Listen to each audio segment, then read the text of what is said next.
You are watching Luminary Lectures. So hello everyone, आज हम start करने जा रहे हैं हमारी क्लास 9th का चैप्टर 3 एटम्स एंड मॉलिक्यूल्स हमारे केमिस्ट्री का। तो चलिए स्टार्ट करते हैं पहले इंट्रोडक्शन से। Ancient Indian and Greek philosophers have always wondered about the unknown and unseen form of matter. तो जो एंशिएंट इंडियन और जो ग्रीक फिलोसोफर्स हैं उन्होंने हमेशा अननोन और अनसीन फॉर्म ऑफ मैटर हमने क्या पढ़ा था चैप्टर 1 में। Matter is anything that occupy space and has मास। तो हमेशा एंशिएंट इंडियन और ग्रीक के जो फिलोसोफर्स थे उन्होंने हमेशा एक ऐसा फॉर्म मैटर का जो किसी ने नहीं देखा है उसके बारे में सोचा है। The idea of divisibility of matter was considered long back in India around 500 BC. What is BC? It is before Christ. तो जो आइडिया है डिविजिबिलिटी ऑफ मैटर ये इंडिया में ही कंसिडर किया गया था 500 BC से के आसपास। As an Indian philosopher, Maharishi Kannad postulated that if we go on dividing matter, padarth, we shall get smaller and smaller particles. तो यहाँ पे टर्म पॉस्टुलेट यूज़ किया गया है। एंड इफ़ यू रिमेंबर हमने एक वीडियो में यूक्लिड्स एक्सियम्स एंड पॉस्टुलेट्स पढ़ा था जहाँ पे मैंने बहुत ही अच्छे से आपको पॉस्टुलेट्स समझाया था। What are postulates? They are used specifically और particularly in the field of geometry.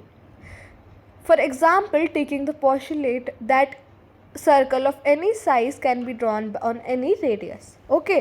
Now अब यहाँ पे क्या लिखा हुआ है, एक इंडियन फिलोसोफर जिनका नाम था महर्षि कन्नड, उन्होंने एक postulate which is not proven theory जो सिर्फ एक्सियम के जैसी ही होती है और जो सिर्फ एक्सियम की तरह ही यूज़ की जाती है।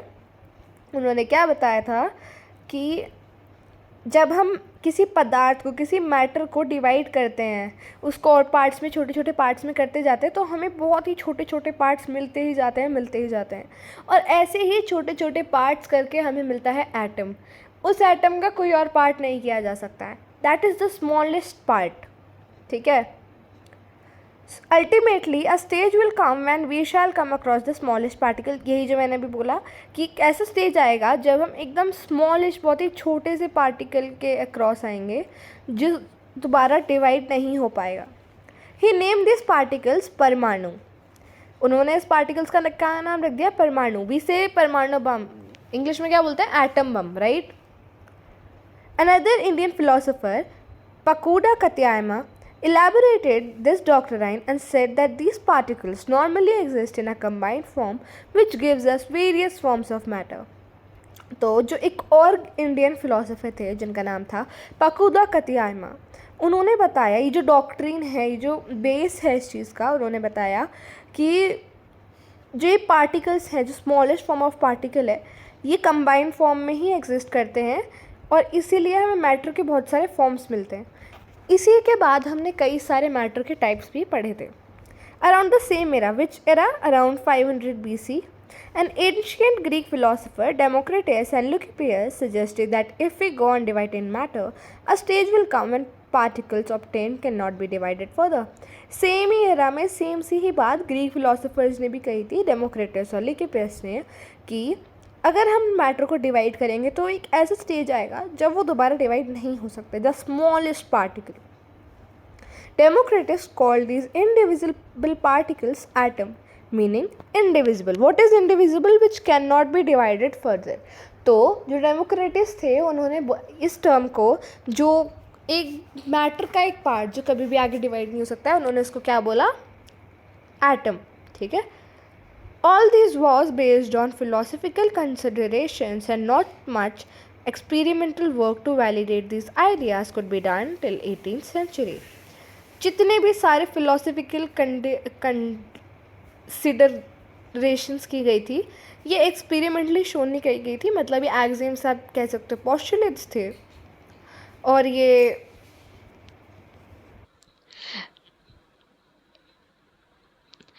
अंत तक जो 18th सेंचुरी का जो अंत था, साइंटिस्ट ने ये जान लिया था कि एलिमेंट्स और कंपाउंड्स में डिफरेंस क्या होता है और वो नेचुरली इंटरेस्टेड हो गए ये जानने के लिए कि कैसे एलिमेंट्स जुड़ते हैं और फिर क्या होता है जब वो जुड़ जाते हैं। Anthony L. Levisseur laid the foundation of chemical sciences by establishing two important laws of chemical combination. यही इस चैप्टर की जिसे हम कहते हैं नींव है. ये बहुत ही important laws हैं and if you'll take science in future this will be very helpful for you.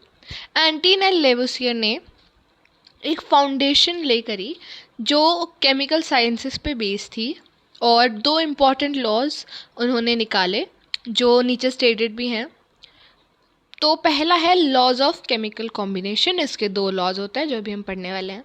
The following two laws of chemical combination were established after much experimentations by Lavoisier and Joseph L Proust. बहुत सारे experiments करे गए लेविसियर और Joseph L Proust ने के द्वारा और उसके बाद ये दो आउटकम्स हमें मिले. पहला है law of conservation of mass. Is there a change in mass when chemical change or chemical reaction takes place? ये बहुत ही अच्छा लॉ है. इसको हम एक एक्टिविटी के थ्रू समझेंगे. यहाँ पे आप देख सकते हैं एक्टिविटी 3.1 जहाँ लिखा हुआ है take one of the following sets x and y of chemicals. अब यहाँ पे पहले सेट में है copper sulphate which is x and sodium carbonate which is y.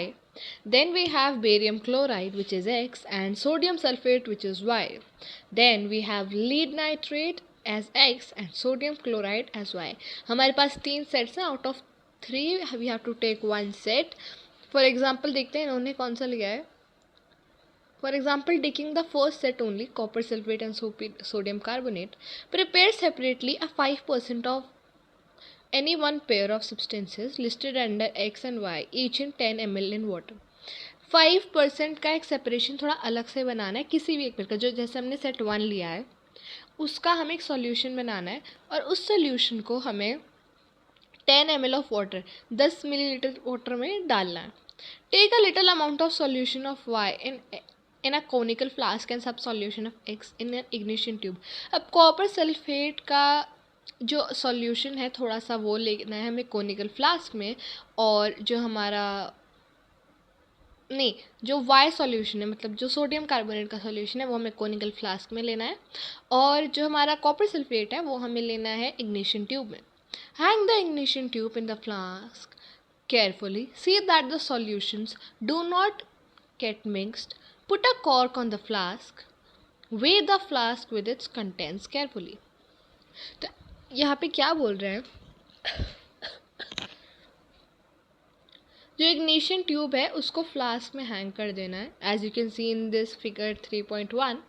उसके बाद हमें देखना है कि जो सॉल्यूशन है मिक्स नहीं होना चाहिए और फिर एक cork that wooden thing which we have also studied in the fundamental unit of life जो हमारे एक साइंटिस्ट ने फाइंड आउट किया था.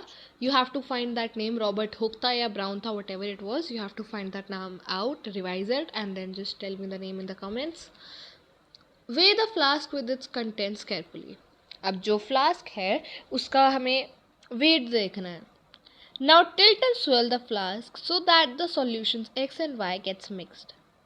वे अगेन. अब जो फ्लास्क के जो सॉल्यूशन है उन्हें मिक्स करना है थोड़ा सा टिल्ट करना है फिर दोबारा वेट करना है.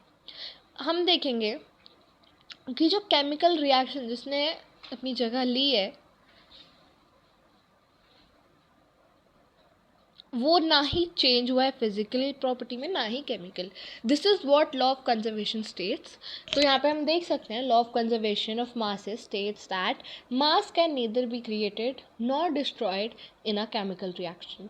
And by this we conclude with our first topic and the introduction of laws of chemical combination and law of conservation of mass. And by this we come to an end of our video.